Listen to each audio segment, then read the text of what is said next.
On today's episode, we get to remember the lives that were Johnny and Matthew Gaudreau and the legacies they leave behind. Also get to talk about the Seth Jarvis Press Conference that was held on Wednesday afternoon between him and Eric Tulsky, with media and just talking about how he's excited to be in Carolina for the next 8 years. That and more on a Thursday edition of Locked On Hurricanes.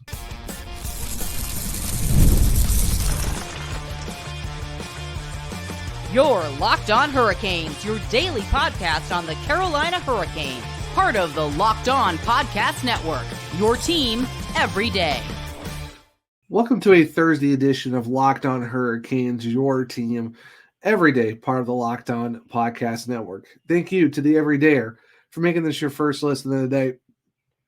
5 days a week, Monday through Friday, talking everything about your Carolina Hurricanes. I'm your host, Zach Martin. I'm the Canes Credential beat writer over at the Hockey Writers. I also do a weekly column on the Chicago Wolves called Wolves Weekly, which will be coming out later this fall. I'm also the co-host of the Surgecast, which is a weekly Carolina Hurricanes podcast, along with all of my duties here at Locked On Hurricanes. For today's episode of the show, like I said, we get to remember the lives that were Johnny and Matthew Gaudreau and legacies they leave behind, especially with Johnny from Calgary and the Columbus Blue Jackets, and with Matthew, just everything he's done in the AHL, ECHL, and just being able to who he was as a person. And then, like I said, get to talk about the Seth Jarvis Press Conference and the kind of the key things that came from that. But before we jump into anything, today's episode is brought to you by Gametime. Download the Gametime app, create an account, and use code LOCKEDONHL for $20 off your first purchase. Terms apply. Download Gametime today. What time is it? Gametime. So for the first segment, we are going to talk about, remembering the lives that were Johnny and Matthew Gaudreau as they unfortunately passed away last Thursday night, the night before their sister's wedding, which cannot imagine what she was going through, especially for the family as well. And definitely have to give condolences to Johnny and Matthew's families just on the unfortunate, tragic passing of them, with Johnny being 31 and Matthew being 29. Like I said, the night before their sister's wedding, and Johnny does leave behind Meredith along with Noah and Johnny. And then with Matthew Gaudreau, he leaves Madeline behind in future baby Trip, who is due in December. So unfortunately, Matthew was never going to be able to see or meet his son. And it's just tough for the families all around. So definitely giving my thoughts and prayers to the Gaudreau families. And it's just a tough thing to see of just how we lose two really young people, especially the legacies that they left behind on the hockey world as a whole. And for Meredith, just the story she's leaving behind for Johnny, as Wednesday, November 4th, was their anniversary, was going to be their 3-year anniversary. And the fact that she's been just celebrating the life that she had with him, even though it was unfortunately short, still loving the memories at least she did get to have with him, and just, learning of how he snuck out of his own bachelor party 3 times to go spend time with her, and just the love that they had, which I don't think anyone's ever really going to touch, just because of the love story for those two in general. And just, it's really sad to see that you lose the hockey player that is Johnny Hockey and Matthew Gaudreau, but then now you get to lose the people that they were too, and how much they've impacted just people in general on and off the ice, and just the future generations of hockey players. When you look at guys now like Trevor Zegras and Cole Caulfield, who loved hockey because of Johnny Gaudreau, and just proven that size doesn't really matter. If you're really good at hockey, you could make it in the league. And Cole Caulfield this upcoming season will be wearing the number 13 for the Habs instead of 22 to, pay tribute to his idol. And it just goes to show what legacy Johnny left behind, because I know Wednesday night the Blue Jackets and the Calgary Flames did some candlelight vigils at the Salad Dome and at Nationwide Arena to pay respects to the Gaudreau brothers. And I know if you haven't checked out the Surgecast episode that dropped on Wednesday afternoon, me with my co-host, along with Kyle Manifold, who's with the Hockey Podcast Network, we shared our thoughts and gave our condolences and prayers to the families, and just talked about our favorite stories.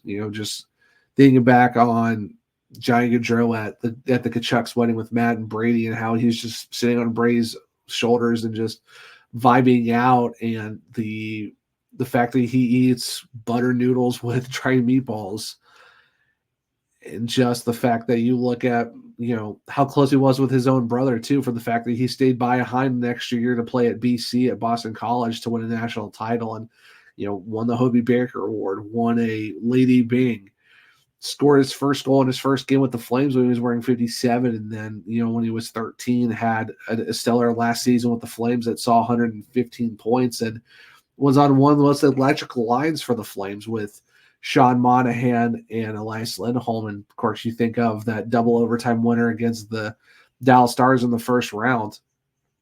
And the thing that really it's sad to see too is the fact that the day before Johnny and Matt both unfortunately got taken away, that Sean Monahan was on What Chaos with Pete Blackburn and all them from All City, and how he was excited to be signing with Columbus because he was going to reunite with his best friend Johnny, because you remember the videos of them, on the bench, just shooting, putting purple Gatorade in each other's mouths, and then in the hallway, them hugging it out and stuff like that. So you kind of were like, okay, you get to see them back together again, possibly a first line pairing with whoever's on their right side. And now, unfortunately, they don't get that opportunity to do that, and that's really sad. And guys like like I said, Matthew and Brady Tkachuk are sending their condolences out. Even Kevin Hayes, losing his brother Jimmy not that long ago, and then loses his best friend, and just in a post says, "Hey, tell Bo's dad I said hi," and that's Jimmy Hayes' son. It's just really sad to see for Kevin Hayes, the fact that he loses a brother and a best friend so close together, and then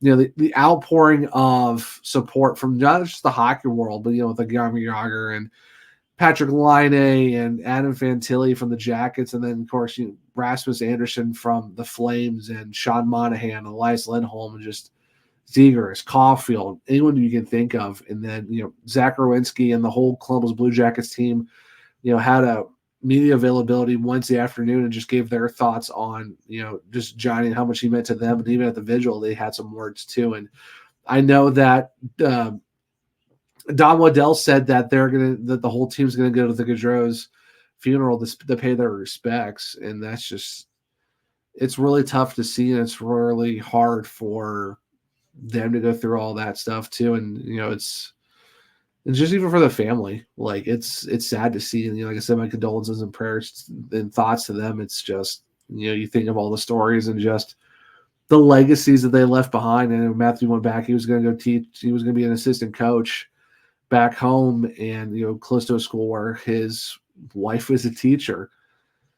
So it's just, it's tough. And even like the fact that they were back at the wedding at the school that even like their sister teaches at too. And it's and the fact that when Johnny left Calgary, he wanted to be closer to home, and he was just a day's drive away in Columbus, because he wanted to be closer to family because everything that was going on with COVID and all that. So it's just, that's why he wanted to go back and be closer to home, which made sense. And that just shows you how much family means to them. And yeah, it's sad to see. And for me, it's like, and like I talked about in the Search Cast, it's, like I'm obviously Carolina Hurricanes fan first and foremost, but originally from Northeast Ohio, that's where I'm originally from. And the Blue Jackets came around probably about 3 years after I became a full-blown Hurricanes fan, but, kind of just followed them, casually because, the hometown, home state team and stuff like that. Then I would say the last few years just getting on, reaching out and getting in touch with a lot of, mutual people from Ohio and Columbus, and being, hockey Twitter and hockey X or whatever you want to call it, and just interacting with everyone. I've been to Nationwide Arena. It's a really nice arena, and just, interacting with that fan base. I kind of started liking the Blue Jackets as like a second team to the Hurricanes. I know they're in the same division, but, home state team of the Jackets, kind of being like that second team. And of course, if you remember the episode that I did with Jay Foster when we did that crossover talking about Don Waddell, I said, the Jackets were my second team. And, tonight I am more, if you're on the YouTube side of things, I am wearing my Hurricanes hat, as you see. And I'm also wearing my Columbus Blue Jackets t-shirt that is Zach Rowinski on the back, who's my favorite Blue Jacket. And he kind of, he talked at the media availability that the Blue Jackets did, and just wanted to pay my respects to the Jackets. Like I said, as my second team, it's just and like I talked about in the Surge Cast, it's just that connection of, yes, big Hurricanes guy, but also being from Ohio and also liking the Jackets too. It's just it's a tough thing that like what Zach said, and I kind of feel the same way of what he said, is the fact that Johnny chose the Blue Jackets when no one else would. When you see guys like Rick Nash leave and Seth Jones wanted to leave and Pierre-Luc Dubois, but Johnny Hockey wanted to come, and Johnny Gaudreau and Johnny Hockey wanted to come to Columbus, and that kind of made it very, very important. Of course, then you get Sean Monahan a few years later and wanted to come and be there with him and stuff like that. So it goes to show how much he believed in the team and how much he believed in the area that he chose them over everyone else. So it's very bittersweet. It's very sad to see the fact that it's just unfortunately not, we don't get to experience more memories of Johnny Gaudreau. And, it's really sad. And like I said, just giving condolences and to the families and to the teammates of, his back in Columbus and even in Calgary and just the hockey world in general. And just, all I ask for is people just to keep them in their thoughts and prayers of Johnny and Matt and their families and just the teammates and the communities of Calgary and Columbus and even the fan bases too. And, just seeing the memorials and the kids crying and the Stampeders wearing Johnny Gaudreau Flames jerseys, the outpouring from the other sports, the Reds and the Guardians of MLB were doing some stuff for, the memorials, and the Columbus Crew fans did Johnny Hockey chants at the Columbus Crew game. So yeah, it's just the hockey world is still mourning, and that's why it took me a few days just to even talk about it, because, with the Seth Jarvis news and just trying to collect my thoughts on how to talk about a tragic passing that is, Johnny Gaudreau and his brother Matt. So yeah, I just wanted to pay some respects tonight on this episode, and like I said, wear a Blue Jackets t-shirt and just kind of just do what I can for the most part. I wish I was up there for the vigil that the Flames and the Jackets did on Wednesday night, but just kind of wanted to show respect to the Jackets and to Johnny and Matt. So like I said, just keep them in their thoughts and prayers. There's donations going around all over social media, so if you want to check that out. If you go to Calgary Flames Foundation, Blue Jackets Foundation as well, donate there. I know Ohio Health, that's one of the main ones that Johnny did and stuff like that. So if you can donate, great. If not, at least just keep the families in your thoughts and prayers and just condolences to them. But yeah. So it's definitely hard to kind of transition from a tough thing like that. But yeah, just like I said, thoughts and prayers and just to the families and my condolences to them. But so we are going to transition to the Seth Jarvis press conference, just kind of kind of go over the big things, that kind of big takeaways from the press conference that Seth Jarvis had with Eric Tulsky on Wednesday afternoon. So make sure to stick around for that, as we will go over that here in a second on a Thursday edition of Locked On Hurricanes. Passion, drive, and patience. The formula for winning championships is always to keep your ride or die alive. eBay Motors is everything you need to maintain your vehicle and level it up to peak performance. Superchargers, roof racks, exhaust kits, LED headlights, and more, whether you're into speed, power, or style, eBay Motors has you covered. With over 22 million parts for your number one ride or die, you always find exactly what you're looking for. And with eBay Guaranteed Fit, your part is guaranteed to fit your ride every time or your money back. Because with eBay Motors, you're burning rubber, not cash. With all the parts you need at the prices you want, it's easy to make your car the MVP and bring them huge wins. Keep your ride or die alive at ebaymotors.com. Eligible items only. Exclusions apply. eBay Guarantee Fit is only available to U.S. customers. Welcome back to a segment 2 of Locked On Hurricanes, your team every day. And thank you for making Locked On Hurricanes your first listen of the day. For your second listen, enjoy the Locked On NHL podcast. Locked On NHL provides you with a national perspective on all things NHL each and every day, with national experts and local insight on every team in the league. Available on YouTube or wherever you get your podcasts. Part of the Locked On Podcast Network, your team every day. And like I said, at the end of segment 1, we are going to go over some of the key features of the press conference from Eric Tulsky and Seth Jarvis over the next couple segments. And the one big thing, it was good to see the fact that with how the Hurricanes wanted to keep Seth Jarvis here on long term and how Seth kind of felt the same way. And with Eric Tulsky, he said, we were looking to keep Seth here long term. We wanted to pay him what he's worth. We know he's going to just keep getting better and better. We wanted to be able to reward that. And of course, getting a manageable offer of a $7.5 million AAV instead of 7.9 because of the $400,000 deferred money, which in the end will be $3.2 million, which will come in 2032. So basically, it's paying Seth what he is deserved, especially the season that he had, where he had 33 goals and 67 points in 81 games and led the team in power play goals and second in game winners, tied for shorthanded goals, led the team in the playoffs with 5 goals and stuff like that, but also gives the Hurricanes the flexibility to build around him as well, along with the core of Sebastian Aho, who's going to be around until the end of 31-32 as well. Jacob Slavin to the 32-33 season, and then, of course, Andrei Svechnikov to the 28-29 season. So it's a good thing, the fact that you've got Seth Jarvis, who's going to be part of a core of a forward group that's going to be together for at least the next 5 years at least, and probably more. And it's just really awesome to see the fact that they made that work out. And even Seth even said, and they asked him about, what is a bridge deal was it an option or was it in the cards? And Seth said, I don't really think the bridge deal was, in my mind, an option. I think this is where I wanted to be, and I wanted to try my best to make it work. It would have been a different route that we could have taken, but I'm more than happy this is the way we went. And that's really awesome to see, for the fact that you're looking at like I said, an 8-year, $63.2 million deal, which should have came out the 7.9, but it's actually 7.5. But it's good that he wanted to be here. He wanted to sign here, and the fact that it's also given the team the flexibility to maintain a championship caliber team. Because Seth said also, it helped me, but also helped the team.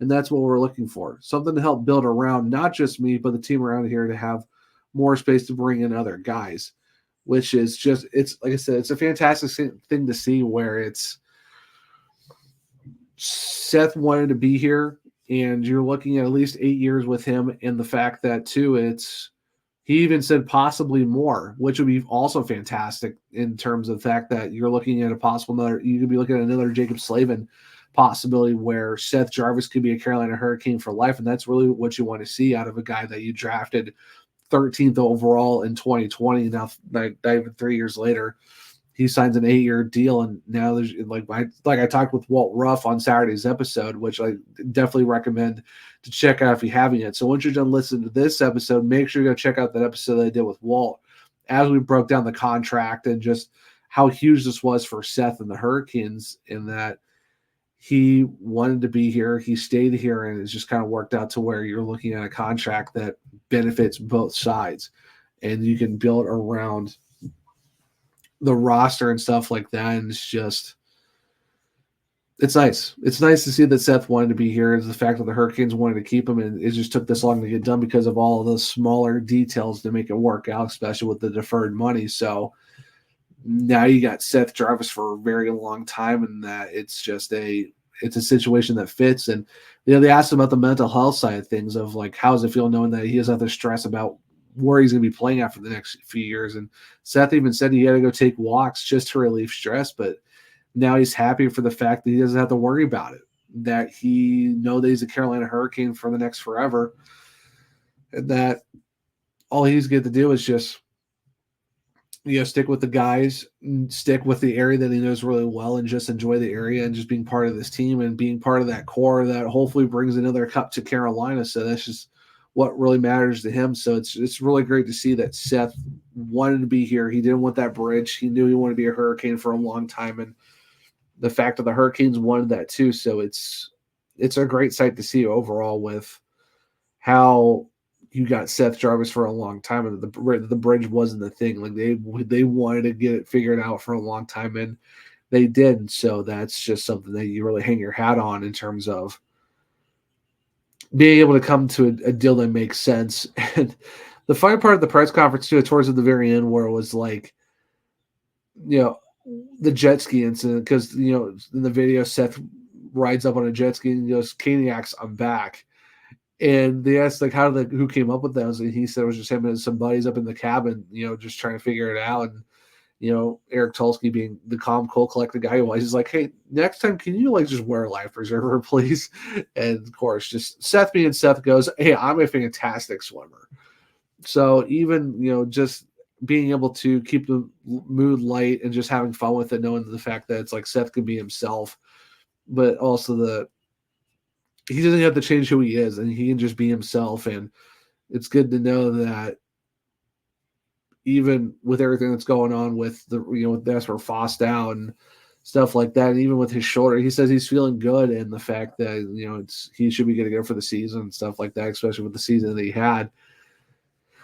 Nothing you can do but be excited for having Seth Jarvis for the next 8 seasons, and just the fact that he gets to learn from a guy like Rod Brennamore and picking his brain and just kind of getting learning and growing in the game in itself. So that's really fun to see as well in terms of what is next for Seth Jarvis. But speaking of Rod Brennamore, Seth does touch on the fact that he did talk to Rod Brennamore and what the expectations that he has on himself, especially after a contract he just had. So make sure to stick around here as we get to talk about more of that Seth Jarvis press conference here in a little bit on a Thursday edition of Locked On Hurricanes. All right, guys, we got to talk about Gametime. Gametime has a new feature called Gametime Picks that makes getting tickets for your favorite live event even easier.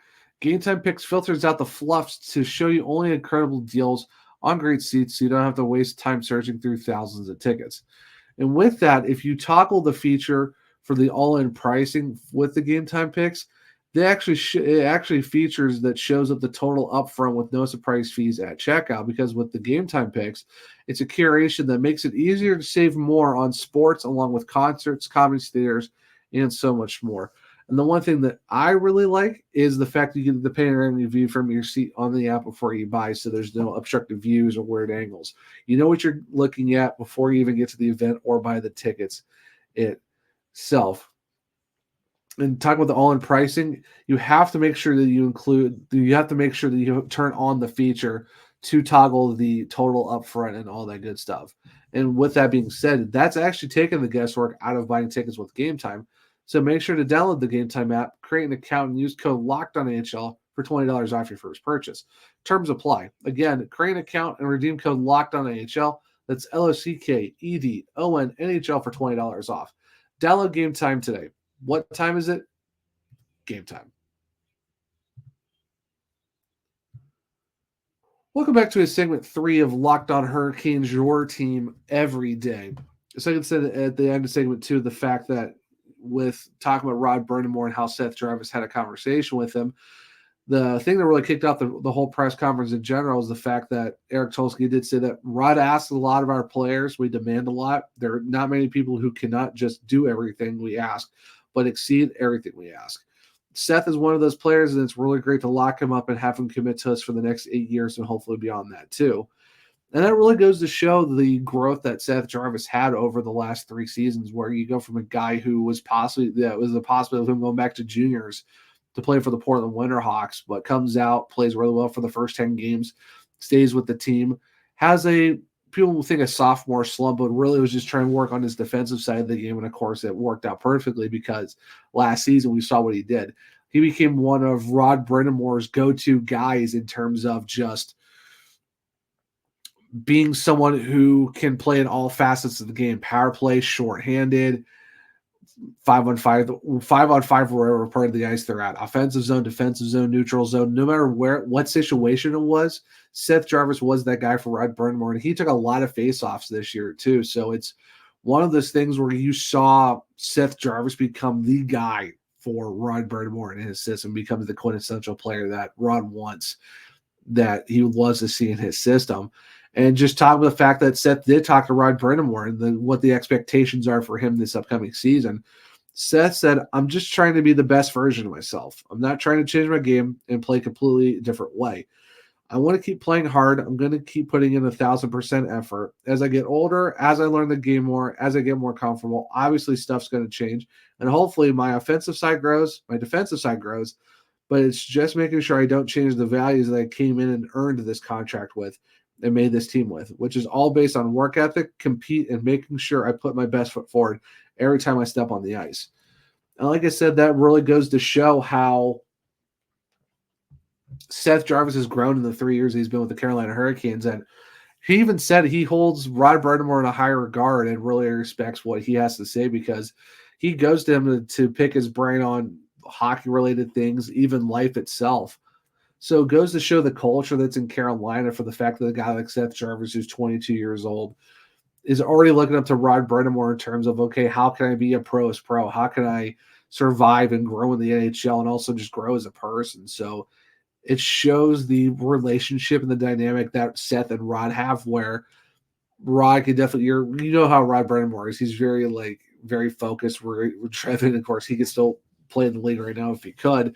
But you look at Seth Jarvis, who's really happy-go-lucky, has a really great personality, makes everyone laugh, but also knows how to compete really well. And like I said, it has become that quintessential Rod Brind'Amour-esque player. So you can kind of see where Rod's personality, kind of the work ethic and the love of the game, and also working really hard at the craft, has really rubbed off on Seth Jarvis. And that's what you saw this past season, where even while playing hurt, he had a career season across the board. And all you can hope for is more of that as well. So, which I definitely think you will see. So, knowing the fact that he's just recently signed the deal last weekend on Saturday, to now it's Thursday, and you know that he's already talked to Rod. They already know what they're expecting of him from his side as the player, and of course Rod Brind'Amour is the coach. And I'm not wouldn't be surprised if we do see him still be part of the special teams, of the power play, the penalty kill, and wherever the even strength, no matter where on the side of the ice they're at. So, and of course, I wouldn't be surprised if you see him kind of be used on the third line with the Jordans again at some point, or even be part of the first line with Aho and Svechnikov, because that's just how good Seth Jarvis is, that if Rod needs him to spark a line, he can just throw him there and be that thing. And that's what Seth even said, too, of how this team's got so much versatility. You got guys like Martin Necas and Andrei Svechnikov and Jack Drury, who could move up and down the lineup and be used for whenever they need to, even Jordan Martinook and Jordan Staal. So it's just the fact that you look at the roster and how, even with some of the new additions, because he said he's ran into Jack Roslovic and Sean Walker and all of them. He's already excited to play with these guys, because he said there's a lot of great guys on this roster that are coming in. He said that Roslovic is a very under-the-radar guy. He's really fast. Even Eric Robinson's flying around the ice. So Seth is already meeting the new guys, and he's already excited to play with them. And just the fact that there are really nice guys who can, and the fact that Seth even said that there's going to be no chemistry changes in the locker room. So it's really exciting for the fact that you see a kid like him who's going into his fourth season with the team, being able to, get with the new guys, already sensing the fact that the chemistry is going to work, and the fact that it's going to be hopefully a good season for the Hurricanes. Will it be as good as last year? Who's to say? But you can definitely tell the vibes are really good for the Hurricanes right now, and it's even better too when you got Seth Jarvis locked up for the next 8 years. But yeah, definitely very excited. Really great press conference. If you haven't checked it out yet, make sure to go to thehurricanes.com to check it out. I highly recommend it. It's really great. A lot of great insights and a lot of good laughs along the way. But that will wrap up a Thursday episode of Locked On Hurricanes. If you want to follow me, I'm at OneTrueZach on X. The podcast is LO_Hurricanes. Click the link tree in my bio where you can check out all of my articles at the Hockey Writers, along with check out my podcast, The Searchcast, where to watch and listen to that show. And for this show, make sure to click the link to check out where you can listen to all podcast platforms. Leave a 5-star rating and review, because if you do, I might just rate on the podcast.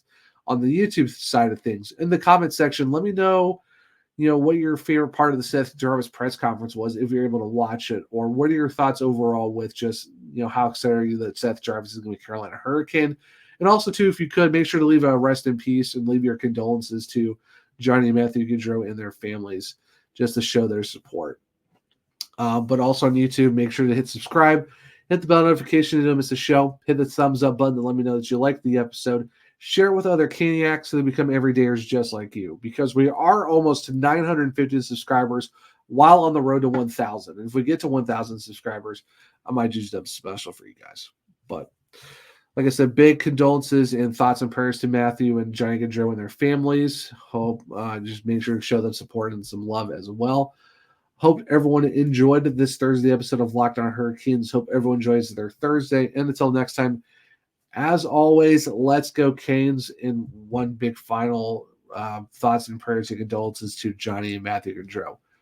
I'll see you guys next time.